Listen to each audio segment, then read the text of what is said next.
what it is about you. I can't let go.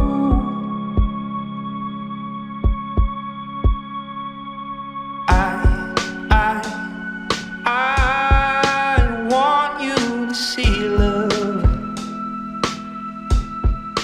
what you've done to me, love.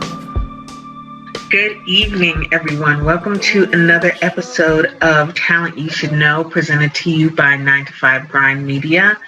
I am so excited about tonight's interview, if you could tell by the look on my face. I interviewed Inaiah about a year and a half ago, and then he was in a group called In Planes. Since then, he's gone solo. He's released a bunch of music, and there's so much that's gone on that I can't wait for you to catch up on. So stay tuned and be ready for a really good time. Hi, everyone. Welcome to another episode of Talent You Should Know with Zag. So we have a really, really special guest tonight. I'm really excited about having him here. Introduce yourself. Hi, friends. My name is Inaiah Lujan, and I'm so excited to see you, Zag. Thank you for having me on the show. It's really great to see you. So it's been like a little bit, maybe a year and a half or so since we last sat down and talked, and like so much has happened. True. So, yeah. I'm tired on a regular basis, but then when I look at like everything that you're doing, I'm like, maybe I'm slacking. I don't know. Oh no, I'm sure not. I mean, I think it's easy in this day and age to, especially with social media and stuff like that, to kind of look out into the world and think, man, I'm just not doing enough, But I think that it's just because we're putting our best foot forward on social media, and what people don't see is all the behind the scenes stuff of me completely having existential crises and. Right. Losing my mind and, taking care of my health and all of these things, Yeah, I was thinking about that, like when you were with In Planes, I know you're not with the group anymore. You're solo now. Yeah. And so, also when you do that, then, everything's on you as well. So kind of what's the difference being solo? Do you write everything yourself now, or, what do you think the biggest difference has been? And there's been a huge change. Obviously, In Planes involved me and my former partner, and we had a whole, history of creating music together. And so a big change in my life, after we split up. So doing the solo thing, it's not something that is unfamiliar to me. I mean, I've done a lot of solo work prior to the bands I was in with my former partner, but it is kind of an opportunity to kind of rediscover myself as a solo musician in a new way, and also kind of to prove to myself I could do it. There was a lot of just kind of rebirth and death in this whole process, and but it's been really good to kind of take an opportunity to kind of take a step back and really put some more intention into what I'm doing, and to really think about what it is I'm doing. I think. Since I was real young, music and pursuing a career in music was something that was just kind of, it was my life. It was my life goal, destiny, whatever you want to call it.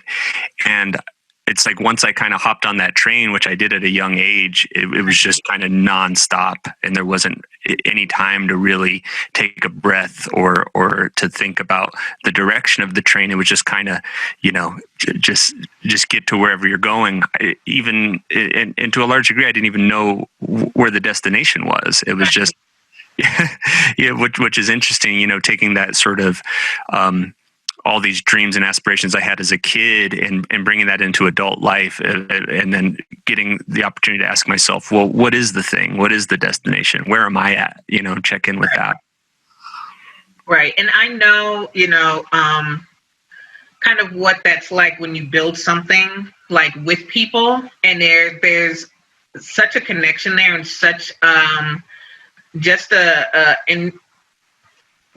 what is that called? The intertwining or what have you of everything, and you sit there and you say, okay, I've created this, I've built this with someone.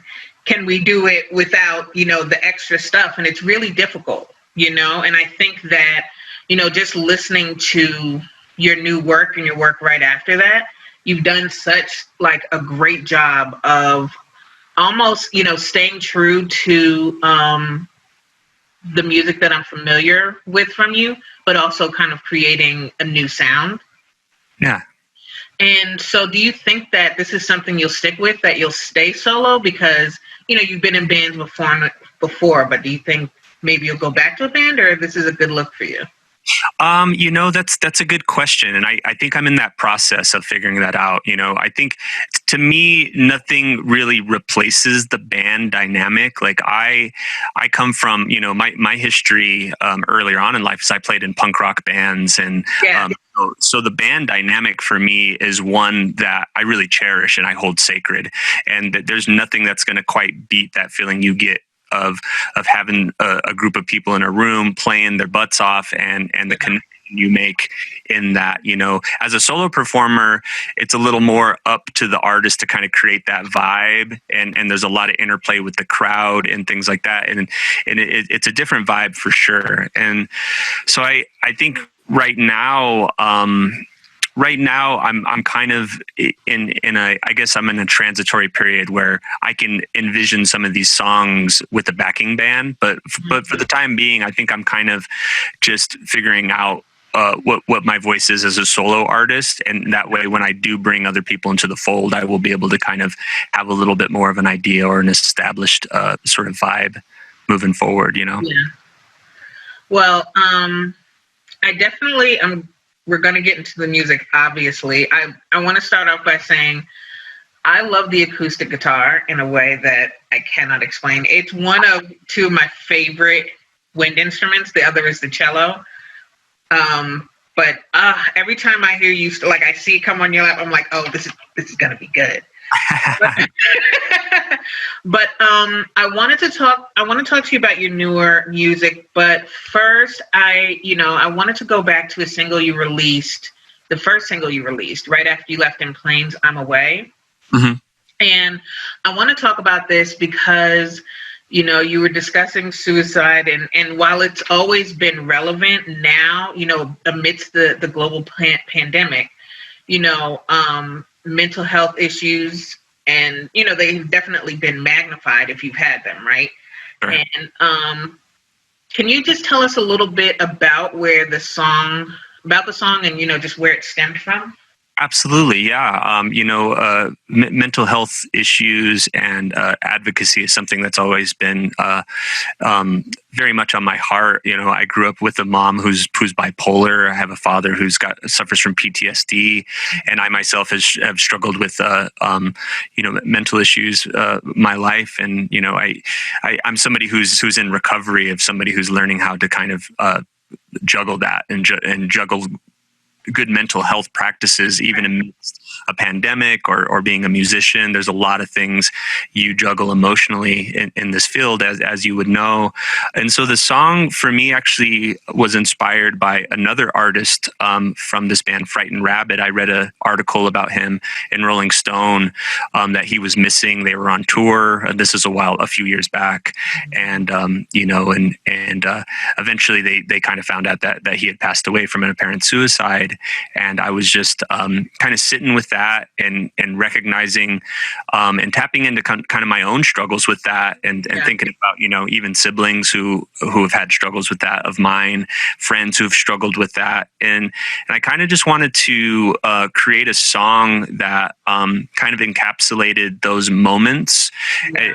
Instead of it really being an anti-suicide song, I wanted to kind of come from more of an empathic place of kind of what the state of mind is in those dark times. And obviously, I think anybody who's feeling that way should to reach out to people. I think that's the best we can do is to remind ourselves that there is people out there who care. And but the song was meant to kind of just have some empathy for those moments, and I used some of the some of the final tweets that I saw that, yeah. that he had made, Scott Hutchinson from Frightened Rabbit had made, and that became the kind of the basis or the chorus of the song.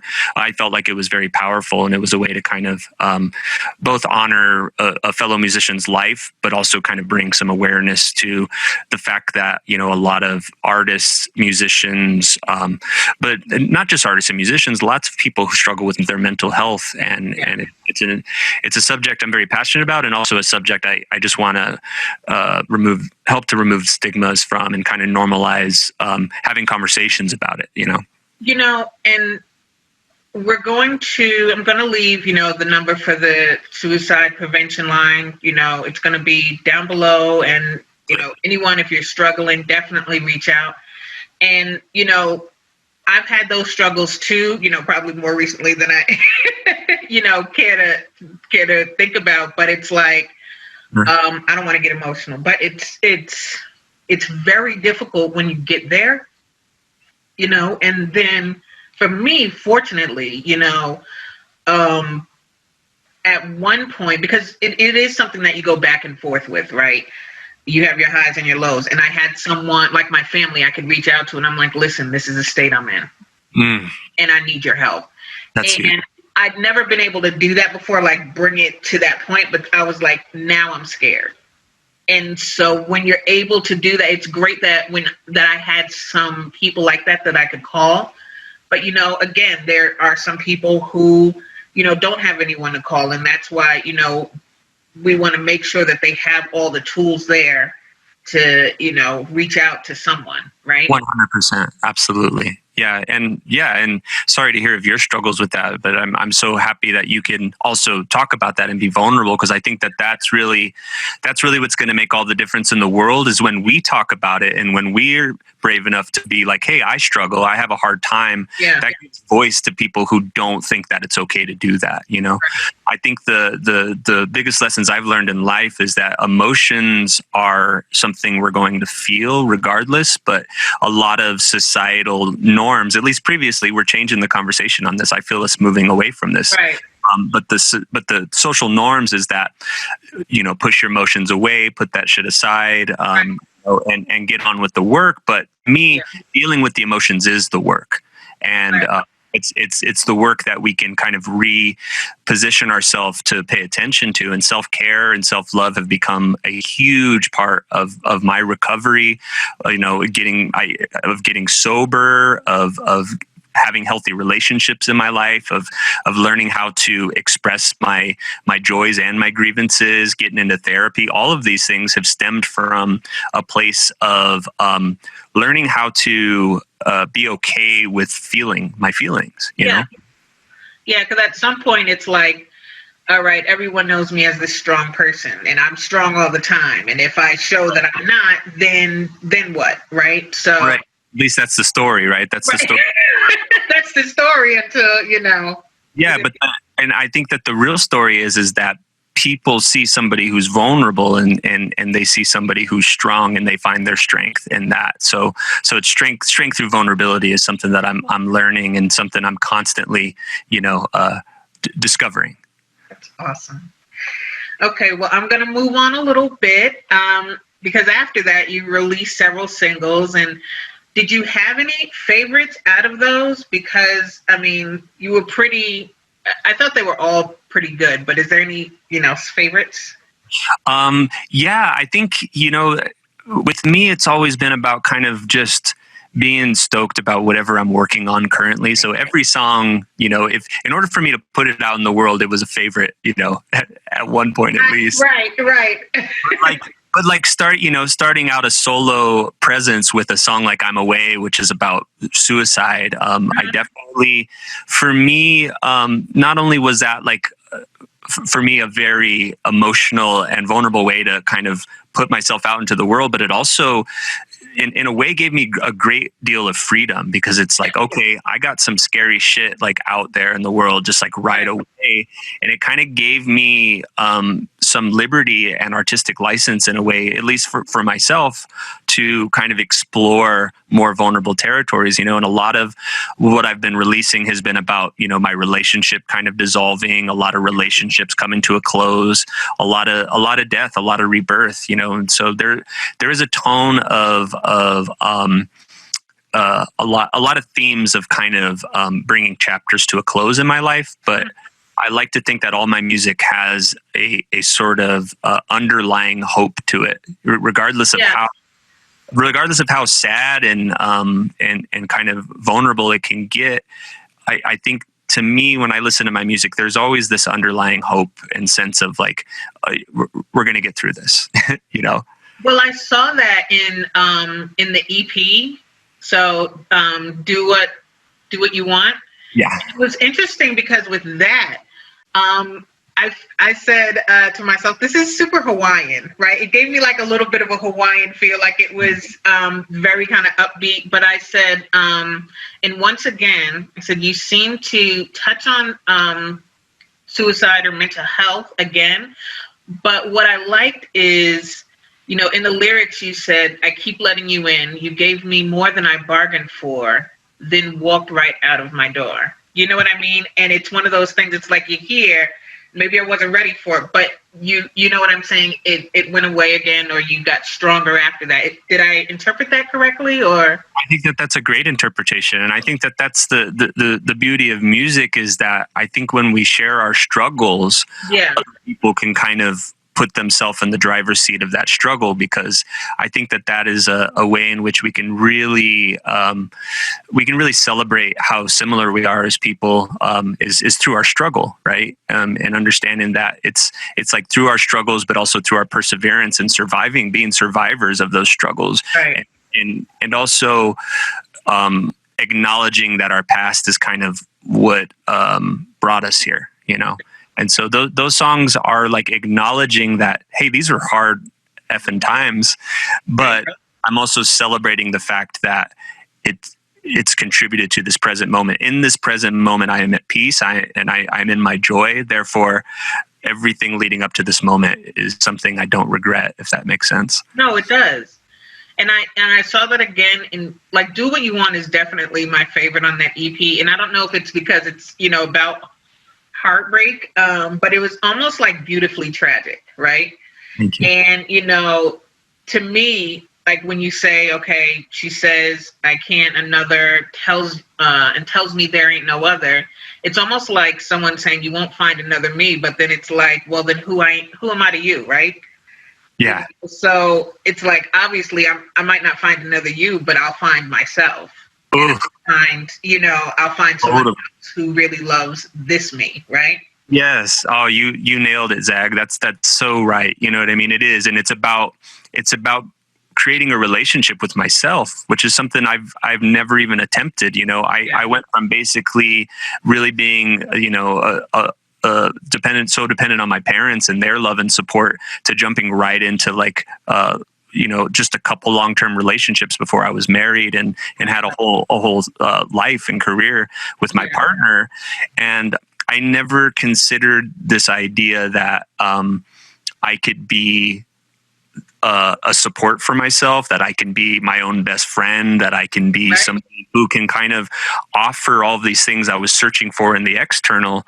And so a lot of these songs is me kind of on that journey of figuring out where do I fit in all of this, and how do I keep kind of giving all of my power away to relationships that were never really built to give me what I needed in the first place. It's not that they don't try, it's that nobody can really feel a hole inside of you that really needs to be filled with self-love, Right.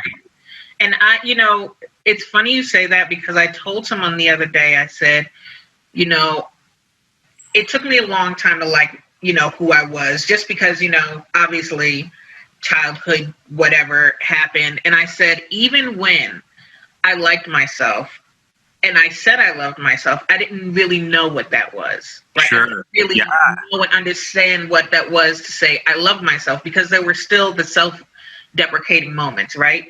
And it wasn't until after, my recent breakup, And it was hard. It was hard because it was such, it was a good one. You know what I'm saying? When you're super connected. And then when we separated, I said, you know what?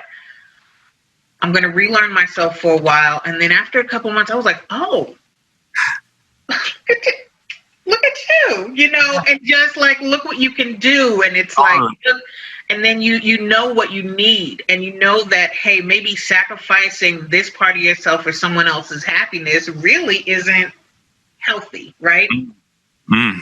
And then you just start sacrificing nothing and filling yourself with happiness. And that's the beauty of music too. Well, yeah. And I think that, I think to be fair, we really don't know what love is because it's modeled to us in ways that are kind of perpetuate that toxic nature, which is it's modeled to us in this way that find a person who's going to give you everything you need. Mm-hmm. It's not really modeled in a way of figure out how to give yourself what you need and find someone else who could give themselves what they need. And you might have a fighting chance at actually being happy with another person. That's not really something that's taught to us. And I think that we almost, the heartache is almost a prerequisite for learning who we are and kind of what our love language is and like how we want to be loved, and ways to communicate that. And I think that it's not something that we just stumble upon by luck. It's something you kind of have to live through. Right. Ooh, we're going to be good for the next one, aren't we? Totally. So, after, you released your EP and, hey, why don't we start a podcast? That your podcast is super cool. And I want you to talk a little bit about creative wellness because I like what you said about that. Can you just kind of expound on that a bit? Absolutely. So the idea behind the podcast, it's called Cast the Line. Mm-hmm.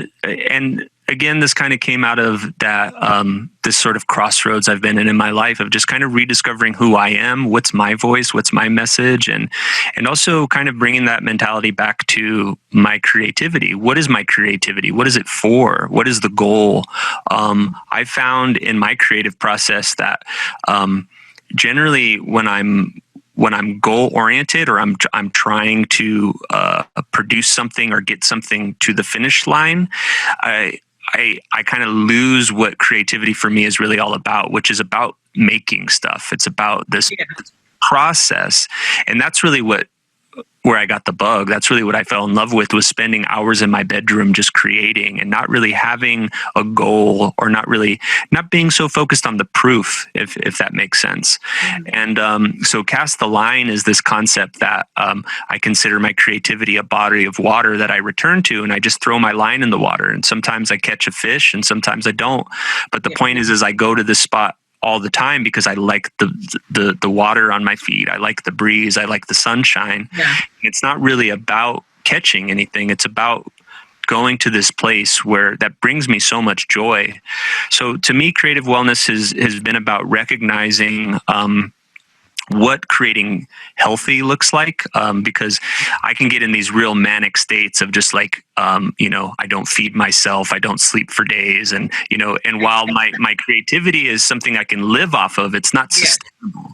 And it usually ends with me and my health kind of deteriorating. And I've had a lot of health problems all of my life because I've never really known how to balance creativity and relationships and all of these things. Yeah.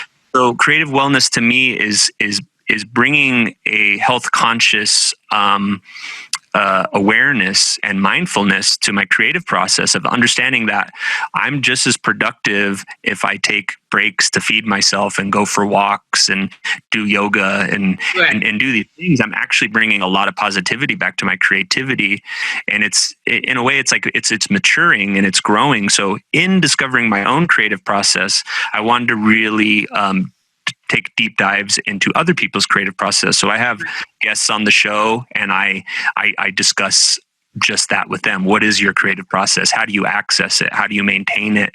How do you know when it's time to take a break? How do you know when you're done? How do you know how to start something? And the hopes is in that those conversations that we can get somewhere that, you know, maybe other people could take some education from it, or just share in the frustration of, or whatever the case may be, you know, just kind of opening that up to an audience to take a peek into the mind of a creator.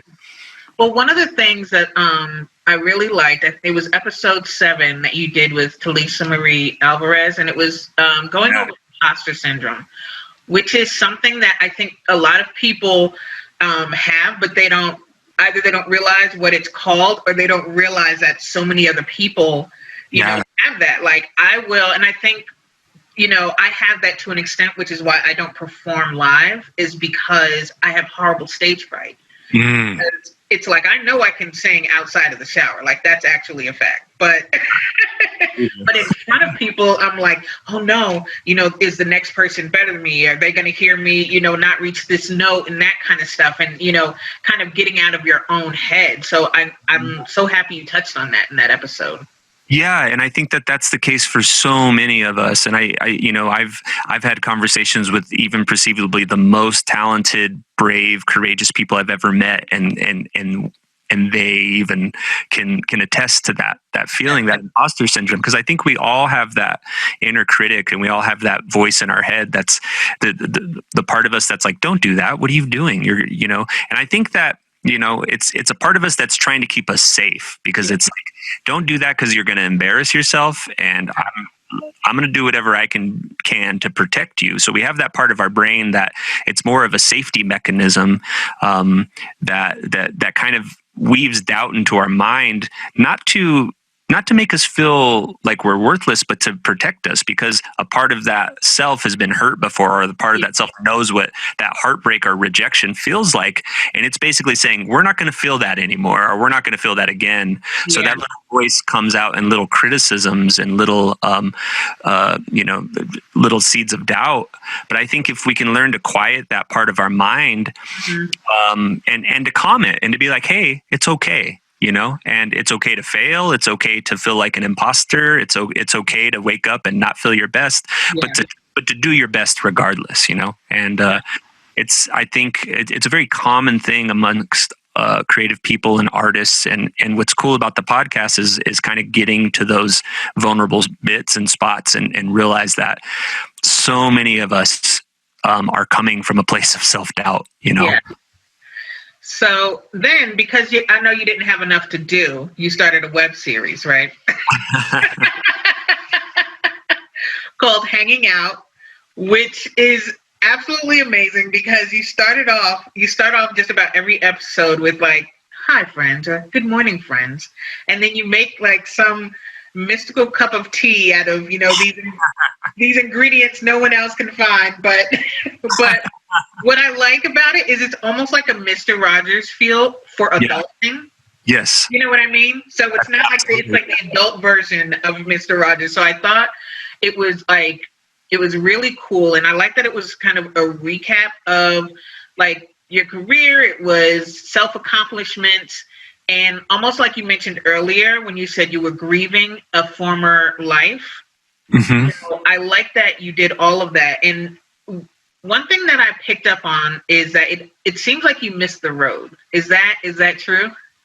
Absolutely. You know, and I think at first it was a lot harder in the beginning of this year, but I think once I accepted 2020 as being this opportunity to just kind of go within, and to take that break, and to take time, and to sit with emotions, and to kind of do all of the things I'd been putting off for so long, I stopped resisting the break that was so needed. And you're absolutely right. You absolutely nailed it when you talk about it being like a Mr. Rogers for adults. That was totally the vibe I was going for. Like, I really just wanted to be like, hey guys, like let's hang out, and let's make tea, and let's do things that aren't destroying our bodies or our minds, and let's, you know, and try to promote some sort of just mindfulness as we go about our day, and kind of let the day unfold, and let there be room for adventure, you know. And so that was me processing my divorce, but also realizing that there's so much minutia to everyday life if you just choose to kind of see it. And you know, and not to say there isn't beauty in struggle. It's not to say there isn't beauty in sorrow and pain. Like, those things have a place in our lives. And surely my goal is not to rid myself of those things, but to accept it as a bigger sort of idea that feelings and emotions are good indicators that we are living, that we are learning, that we are growing. Yeah. I just wanted to kind of give space for that through that show. And I just had a lot of fun with it too. I wasn't so concerned. And I a part of it was also educational for me, because I really wanted to see if I could learn how to operate a camera, if I could learn how to tell a story, if I could kind of embody these qualities of being a filmmaker, which is something I've always been interested in. So it gave me an opportunity to kind of learn what goes into that, which is a lot. Yeah, well, you're good at it. I was watching it and I'm like, okay, I'm going to learn something from him. Like, I'm going to call you up and say, hey, how did you do this and that? Because you had this short film in the middle of it, because why not, right? You had this short film in the middle. And what I thought was so smart and so dope about it is that it went through everything people go through in quarantine, right? Yeah. And it was absolutely hilarious, but at the same time poignant. Like, when you were meditating out loud, which was like, I was on the floor, or, you know, you guys were playing, you know, cards with each other, and you were like, what do you do again? And you were like, you know, just hanging out with you, beautiful. And I'm like, what about that self-love there? What, right. You know? And at the end of it all, you ended it telling yourself that you love yourself.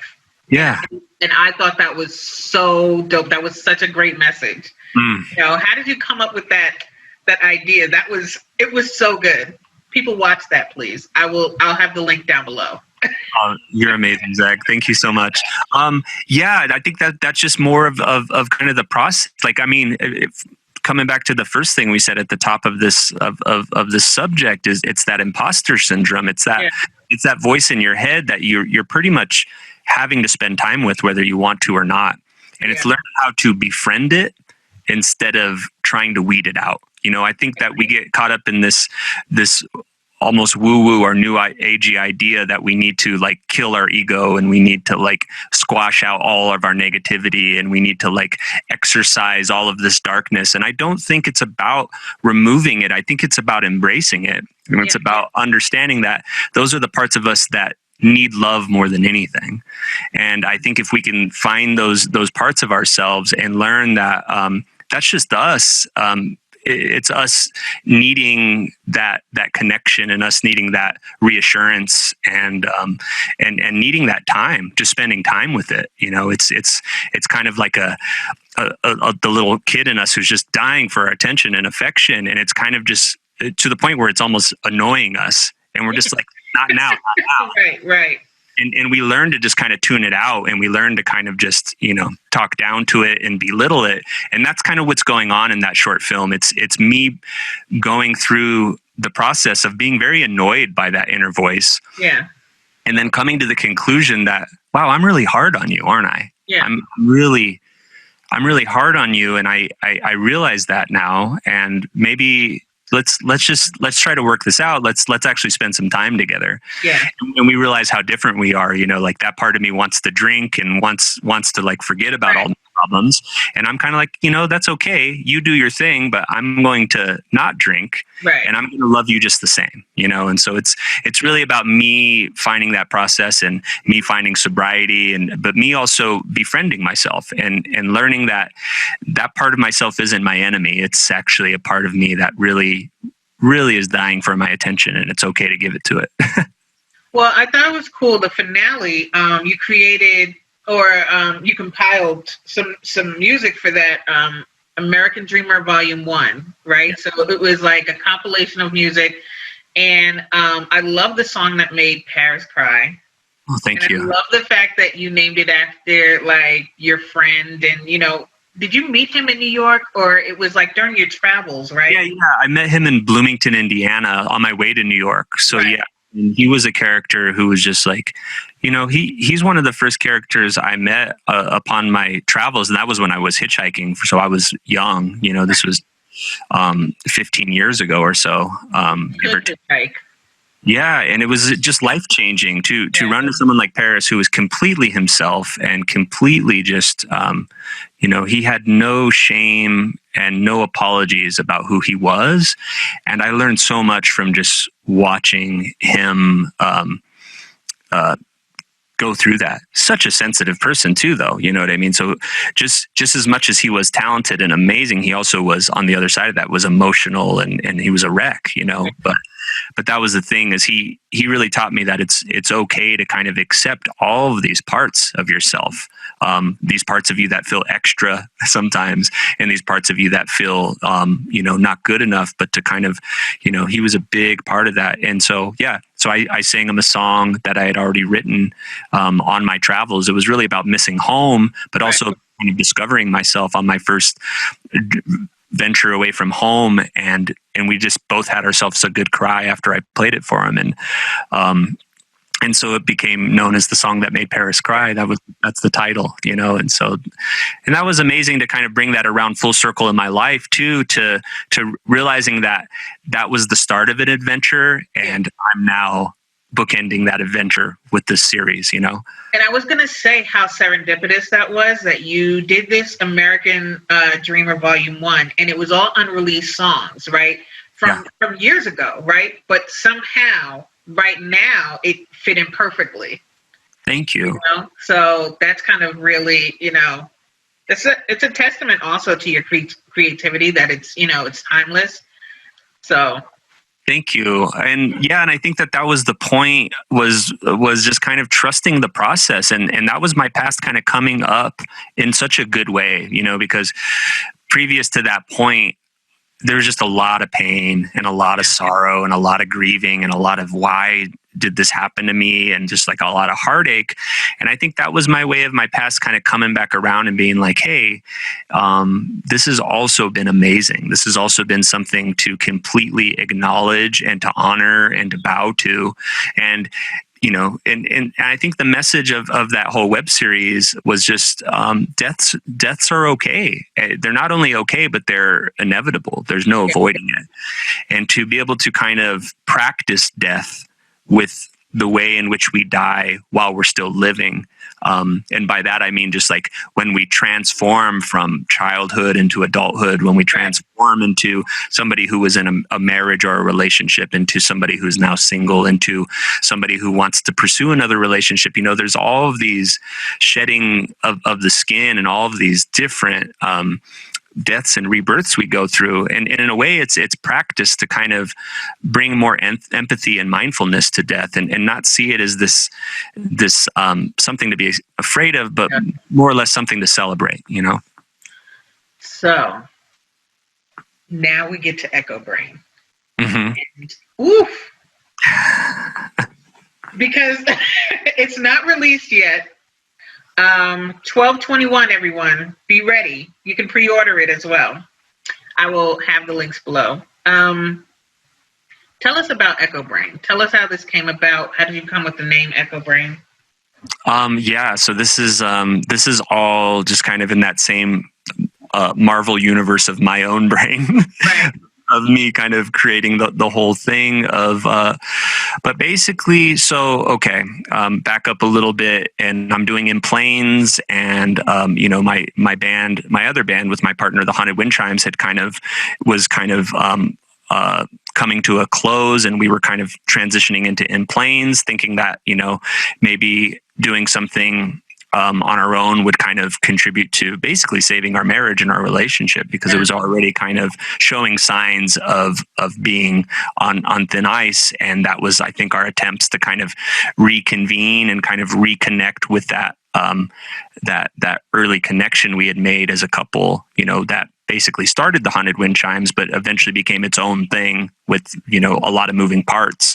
Right. In Plains was us kind of attempting to get back to the root of what the Haunted Wind Chimes were about, and to kind of venture off in a different direction. And I think that it really was sustaining for a while, but eventually it just kind of had ran its course, as did our relationship. Simultaneously with In Plains, I had been working on a solo record for, gosh, it seemed like years. Yeah. It's just something that I would kind of poke at and come and just like work on every time there was a lull in our schedule, or any time that I just kind of had a moment to kind of focus on it. And I was slowly piecing together a record, and I was finally starting to pick up some steam with it, like right before my former partner and I got separated. And when we got separated, I kind of was coming back to that project and just being like, wow, I don't have any desire to like, I can't work on this. Like, it was too soon. It was too raw, all that stuff. And then realizing that content just felt very much like, it's not that they weren't good songs. I actually really liked the material. I just couldn't bring any motivation to the project. And so what ends up happening is I'm in my studio right now. So I'm in this room, and I take my laptop and I go into the living room, and I sit down and I make a little beat. I make a little loop, and I start basically uttering some of the very first lines that became this song Echo Brain. And so that was and I got so inspired. My eyes lit up. All of a sudden I'm that 12-year-old kid again with the 4-track cassette player, and I'm creating something, and it's bringing me joy. And I don't have any expectations I'm putting on it. There's no way I could have possibly put any expectation on it, because it wasn't about completing something. It wasn't about putting something out in the world. I was doing something completely for me. Yeah. 100% in that moment. And I basically, it was just like a flash of light, and I had a song, and I really liked it. And then I listened to the playback, and I'm like, this is cool. I'm really digging this. And basically for the next month and a half to a month, I did that every day. And I would get a song, or at least the start of a song. And so my whole process for the record became about kind of clearing my mind and just doing something completely musical first. It always started with a bed of music, and kind of expressing my emotions non-verbally, which is something completely new for me. Yeah. So I wanted to really catch the vibe or whatever emotion I was feeling completely musically without lyrics. And then I was kind of working with these loops and these beats, so I can kind of just repeat it, and I can sit there with the pen and pad, and I can just sing into my phone, and I was capturing just ideas. And the process, I hadn't really worked like it before. And I caught a wave, and I surfed it, and so before I knew it, I had 12 songs, and they were all kind of about me processing my recent breakup and eventual divorce. And it was about me kind of taking those first steps towards self-love and self-discovery. And it became an album I was making for myself. Yeah. I had no intention of putting it out until I started kind of sharing it with some close friends who were just kind of like, dude, this is really good. Yeah. And I was getting a lot of encouragement from very close people to me, family and just some people in my inner circle who were just who were very encouraging. And so I basically have kind of shifted my energy in the last year to kind of slowly putting it out into the world and figuring out that whole process. And along the way have gotten investors and people kind of backing the record in a really amazing way. And I had no idea that what I was creating was going to be something I would even put out into the world. And it's still pretty surreal, to be honest with you. Did you do all the instrumentation on that? Did everything. I did everything on. So I'm playing all the instruments and singing. Yeah. And then I got it basically to a point where I felt like I couldn't do anything more to it. So in other words, I sat down to mix it, and I wasn't feeling very good about what I was mixing. I felt like I was too in it at this point, and everything I was doing felt like it wasn't really serving the music. So I basically,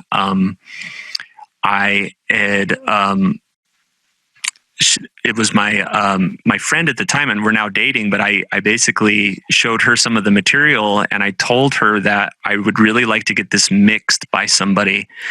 And I had somebody in mind to mix the record, but I'm like, but I don't know that I can afford it, and I don't know if he's going to reply. I basically started telling myself all the reasons why it wasn't going to work out right away. And she was just really encouraging, and to be totally honest, she hit me up a few days later, and she basically gave me she made a donation to the project that basically covered the mixing of the record, and was like, basically go get the record mixed and get it how you want it, because this album deserves to be out there in the open, and it deserves to like be heard. And so that was kind of like that was kind of my first real sort of like, oh man, this is really happening. And I got the person, his name's Dave Darlington. He works out of New York, Bass Hit Recording in New York City, and somebody who I had taken a master class with a year prior. And I was just like, I couldn't believe I was talking to him and that he was down to mix the record. And he was just like, he did such a great job mixing it, and he mixed it and mastered it. So other than mixing it and mastering it, I did everything else myself. Wow.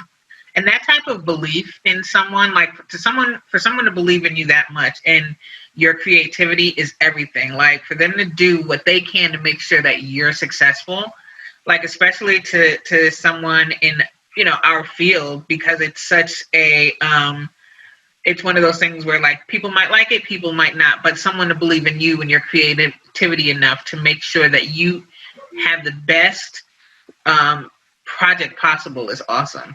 Oh man, and it's been kind of nothing but that since, and I have to say, like, I've had such a great support all of my life in terms of like my parents being very supportive, and I've had wonderful people who've kind of followed me along my journey. But like this past year, I've just felt like an overwhelming amount of that.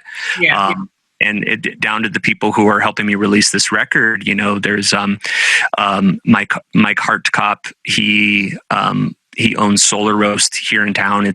It's a coffee shop that roasts its beans with solar power. I think it's the only thing of its kind in Colorado, and we've known each other for ages. He's known me through all of my projects, but he's a huge vinyl enthusiast, and and he basically approached me pre-pandemic and was just like, hey, we need to figure out a way to get your music on vinyl. It's just, it's going to be sound. I love vinyl. Yeah. And so basically that was a conversation we started pre-pandemic, and I kind of had put it in my back pocket once the pandemic hit, because it's like, okay, well, he's just trying to survive now, as all businesses are. And I'm doing my own thing. But somewhere along the way, we were able to reconnect and reach out. And this all happened around my birthday, actually, in September. We sat down for a meeting, and he basically was like, what's it going to take to put out the record that you want to put out? And what's your vision? And he basically was just like, I want to help you put this record out. And, that's so cool. Yeah. So we figured it all out, and we spared no cost. Like, we got the nice plush gatefold vinyl. We got I saw a sample of it. That is beautiful. Yeah. Vinyl and like the whole nine. And it was my brain was like, oh, just, maybe we can just like save some money here and that. But instead of listening to my brain, I just kind of let him set the tone as to what he was willing to invest, and came out of it just feeling very, very, just loved and supported. And basically, he's become a patron for this release, and we struck a really good deal that kind of felt fair to both of us in terms of splitting up the records, and I was going to give them X amounts of performances and things like that. So we worked out all the deals that felt very fair and felt very much like was in alignment with just everything that I want to do and everything I'm doing. And so it came to be just my dream come true of having my music out on vinyl. And just so the process has just been overwhelmingly blessed and like abundant, but at the same time on the flip side of that coin, it's also been scary. And knowing I'm putting out a record of basically songs that are me at my most vulnerable, and, putting out material that I never even thought was going to see the light of day, But they say when it's scary, that means that it's supposed to happen. And I'm like super amped. I'm getting the vinyl version tonight. And I don't buy vinyl for anything. It has to be a particular sound, a particular, you know what I mean? Because vinyl's special. You buy vinyl of, things that are like classic, and you hear, the kind of the artistry in it, right? Absolutely. And so I'm going to get to, a couple of the songs. Not all of them are released yet, but Hey Mama is like my favorite. The first line, I can't even express to you how it made me feel. And probably because you were talking so much about things that I've been going through. And I was like, is he killing me softly with his song? Yeah. But I said that you can share that sameness with someone and it not be uncomfortable, but actually kind of bring you closer is really cool, right? Absolutely. And the other thing in the lyrics, you said, Lord knows I can't find my happiness. I'm faking it. I'm faking until I make it out. Girl, you hurt me so. I thought I'd let you know. And, I love that rawness, right? And I know that feeling of like kind of being unhappy and wanting more, but they're like, okay, I'm going to push through. And it's like, yo, I'm like dying right now. Yeah. Yeah. So was that was the intent behind that song? Or, because I was reading this stuff and people were like, no, that wasn't. No, I think you're absolutely right. And I think you connecting with it in that way that's what music's all about. That music for me is like, there's so many layers. There's so many layers to that song, because it's not only about the relationships I found myself in, but it also it ties back to my relationship with my mom, and ties back to the fact that shortly after I was born, my mom had to be hospitalized. She had a mental breakdown, and so this is when I'm a toddler. In those formative years when you really need to be kind of connecting with the mom and nursing and things like that. My mom had to unfortunately be hospitalized, and I think that set the tone for And this is this is going to be a little TMI for most people, but I don't mind being vulnerable about it. But just that kind of created, I think, a paradigm for me of never really feeling like I was enough, because there was this sense of not getting to bond with my mother in a way. And it's not to say she hasn't been an amazing parent in my life, because she has, but it's brought some awareness to this fact of the types of relationships I was drawn to, and the way in which I needed such a big hole in my life filled by a partner. And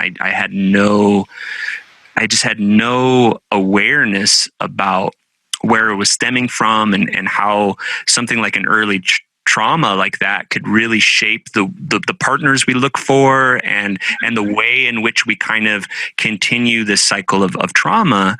And and this is stuff I've uncovered through a lot of therapy, a lot of self-awareness and things like that. So the song, it's on the surface level, it's about a breakup, but in a deeper sense, it's really about what's under the surface of every heartbreak I've ever had, which is, hey mama, I don't want your misery. Hey mama, I don't, it's me trying to save my mom in a very real way. It's me trying to fix her mental illness. It's me trying to feel like I'm enough. It's me trying to find that love that needed to be fulfilled as a toddler, and so that song, it's multi-layered. Yeah. It's very, very, very, very near and dear to me, and it's a tough song, especially when you think about it in that context. But it's something that's part of my journey. That's part of my truth, Yeah. And I love my mama a lot, and I love, but I also recognize that that was a fundamental thing that I had to bring some healing and some awareness to. That in a way, and it may sound strange to some, but in a way, becoming autonomous or becoming an adult, for me, the journey of that has also been about kind of being my own parents, of learning how to father myself in the way of being that part of myself that's proud of me. Yeah. And learning how to mother myself in a way of being that part of myself that knows how to nurture me. That's good. Yeah. So that song, Hey Mama, is about me not externalizing this struggle anymore, but learning how to kind of take it on and accept the responsibility of it, you know?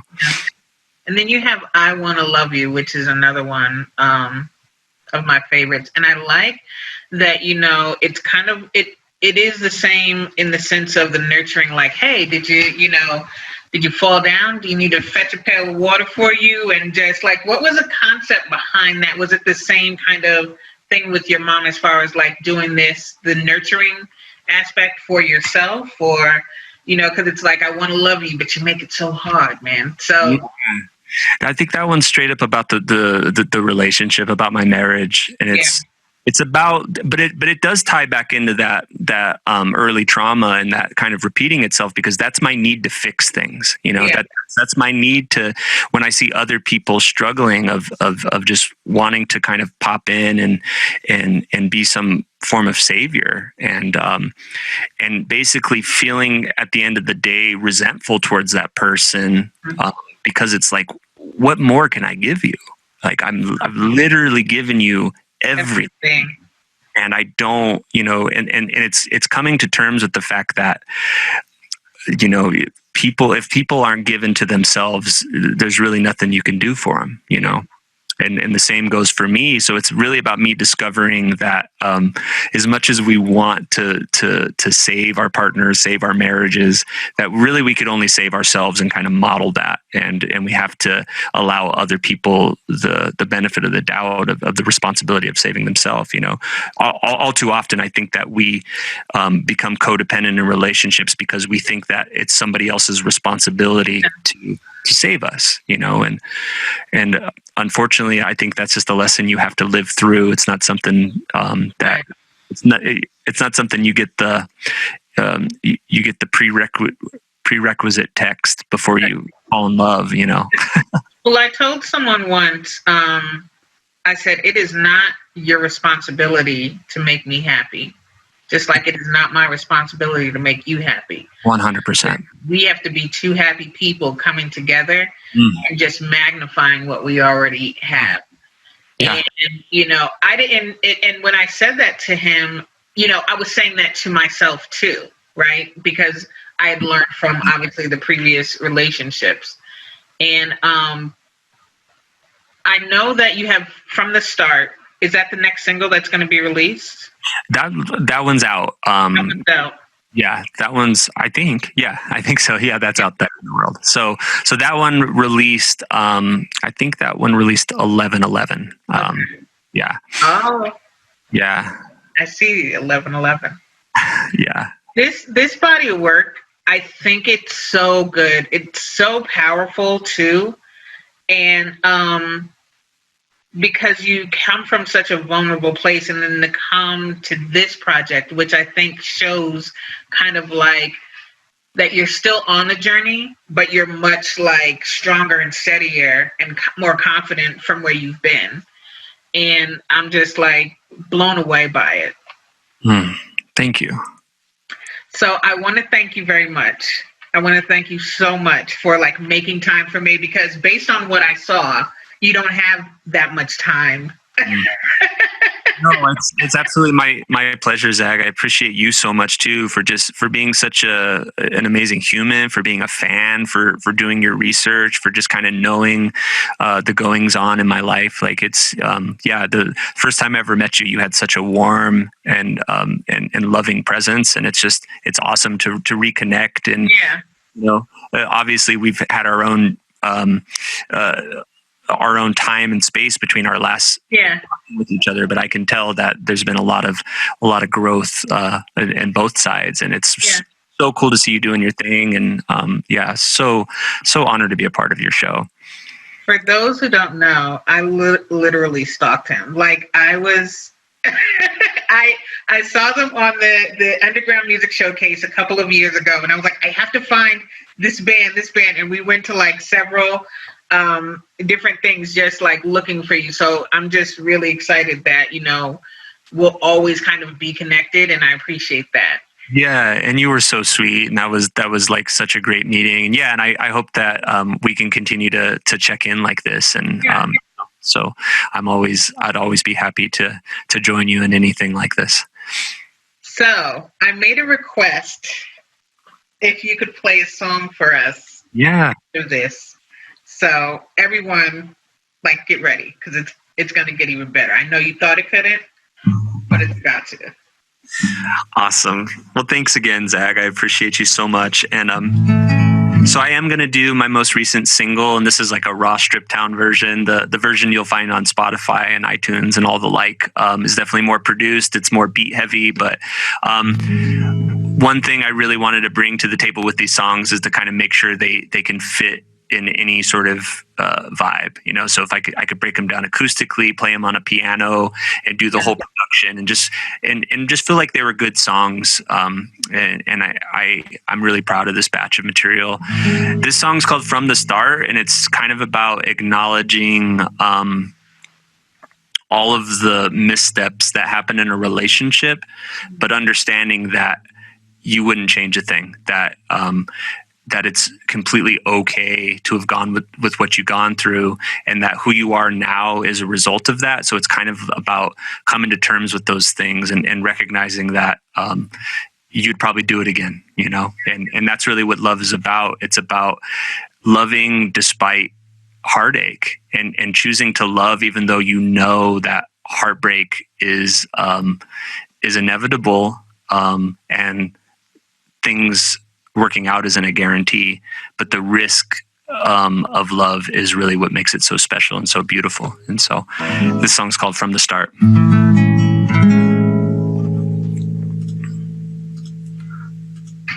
I've been having some bad dreams.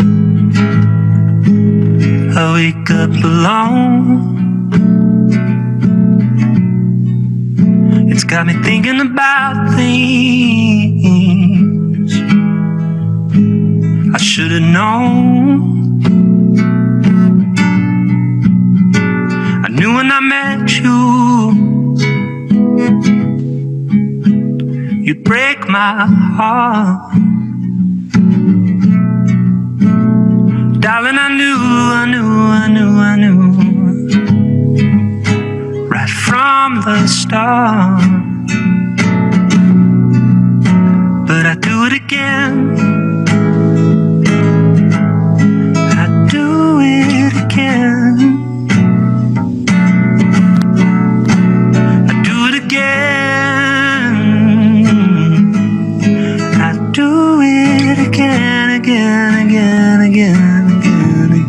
Again.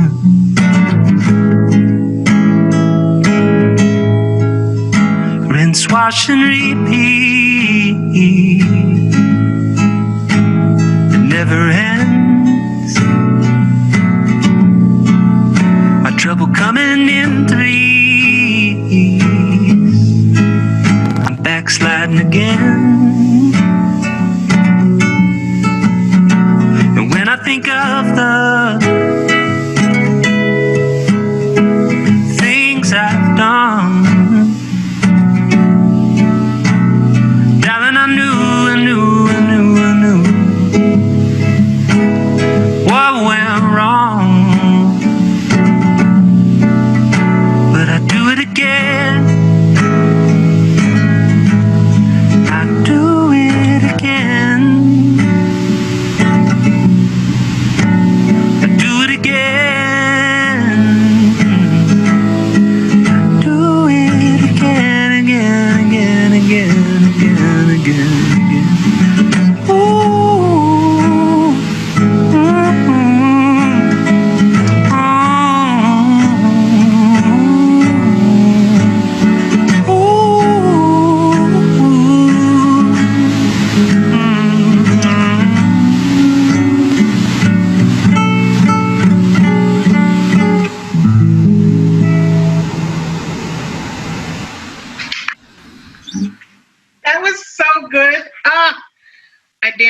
cried. And I was like, get yourself together. But, that was so good. Thank you so much for that. Absolutely. It's my pleasure, my absolute pleasure. So, just for everyone, tell us your release date of the new album again and where they can find you, please. Absolutely. So 12/21 is the official street date for the LP. It's just going to be a vinyl release for now. I have plans to release it digitally, but not until 2021. So this is kind of a pre-release for super fans who want to get it on wax and who want to have like a collector's edition version of the record. I wanted to make sure that it was released in that way first. Yeah. People can go to inaiahlujan.com and you can pre-order it. There's a really cool bundle right now that comes with a 12x12 silkscreen poster that my homie Mo made. He and I grew up together playing in punk rock bands, but he does silkscreen poster art, and he's worked for bands all over the world, and Marvel and like all kinds of incredible things. So getting his artistic touch as an additional art print in a bundle, so you can order the LP that comes with the art print as well. So all of that you can find at inaiahlujan.com, or you can order it through my Bandcamp. inaiahlujan.com is going to make sure that kind of the majority of the profits come to me, the artist. And then the hope is to have it out on Spotify and all that stuff next year. So if people want to keep up with what I'm doing, hit me up on Instagram and YouTube. That's kind of where I spend most of my time these days. And just so thankful for this. Thank you again. This was absolutely amazing. Yeah, absolutely. So happy to be a part of it. And like I said, hit me up anytime. I'm happy to do this.